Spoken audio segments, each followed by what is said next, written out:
Hi, I'm Heather Clark, and I'm going to be discussing the German Saxon Collar Theory, also known as chronic collars or Saxon collars or German collars from the 16th century. So, pictured on the chronic book in page 297, it's the entire 2 pages, is a chronic collar. And as you can see, we have the classic examples of ouches. German ouches, actually, they're around and not familiar and not similar to English ouches. They have their own little flair going on there. What I'd like to point out is there's no obvious open or close, and we can't see any rolls on the top or the bottom, which is what most people would like with their collars. So, and there's no clasp and no pearls.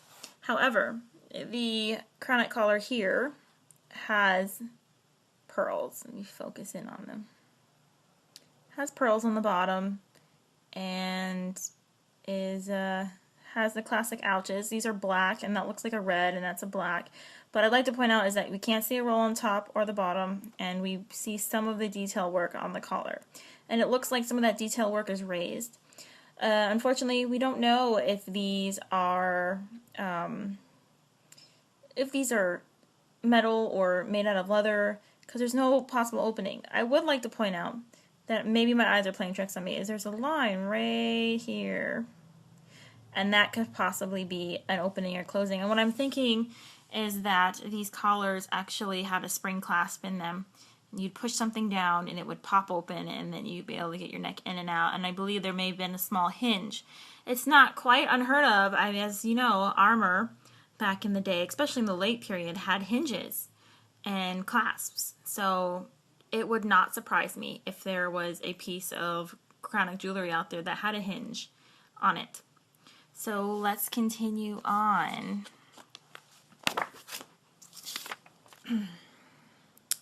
Here is an example of fine roping, more German ouches. As you can see, like I said, German ouches were round.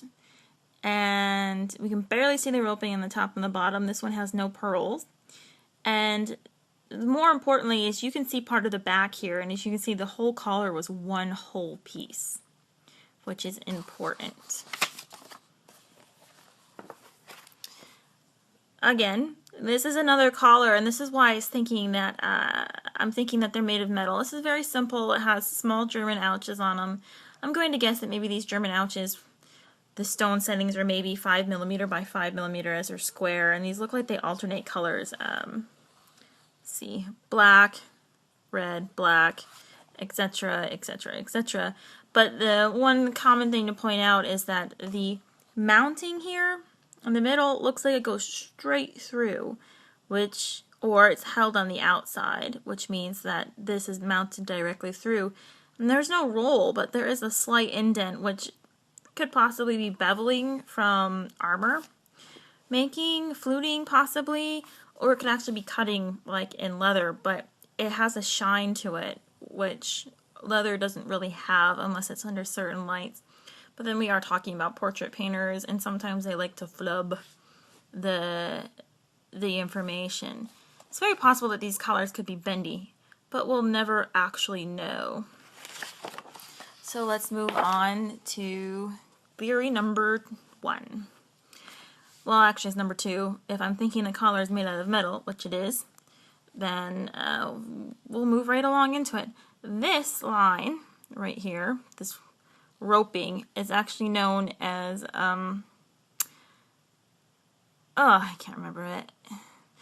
They're called rolled edges, and they rolled edged everything in metal. And you can see you can get a nice good round there. They did it here, they did it on the edges of armor, and some of the other pictures I'll be posting up along with this post is you'll be able to see all of that, all the rolled edges of collars, and the reason why I think they're the way it is. So let's move on to my recreated piece. Yes, I have a recreated piece, mostly. This is my German chronic collar, and it is made out of copper, brass findings, and 14 karat gold-plated ouches. They're made out of pewter when I had them plated. And some of the things I'd like to point out is the fact that it has a good 10-foot rule, but up close and personal, it really does not have a 10-foot rule. As you can see, it looks really kind of grimy in there, and there's paint on top of the glue, and yes, I said glue, because I haven't figured out how to mount them. I'm thinking some kind of adhesive putty maybe would be a better choice. That way I could actually gold leaf the entire thing and then set gems and pearls and ouches on top of it. So yeah, the big problem is that there's no roping. There's no roping up on top, and there's no roping on bottom here. That's because I couldn't find anything that I thought would be worthy for it. On the back here, on the inside, behind this plate, is wool felt. It's just glued in there, and that helps the pearls stay. The only problem is the reason why I think this is not as correct as I can get it is because these edges are sharp, and if you look down, you could basically cut your neck open, and that's dangerous.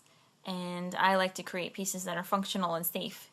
And while this piece is pretty from a 10-foot rule, it's not exactly safe. And that's why I'm thinking rolled edges would probably be a better idea. So, questions, comments, concerns.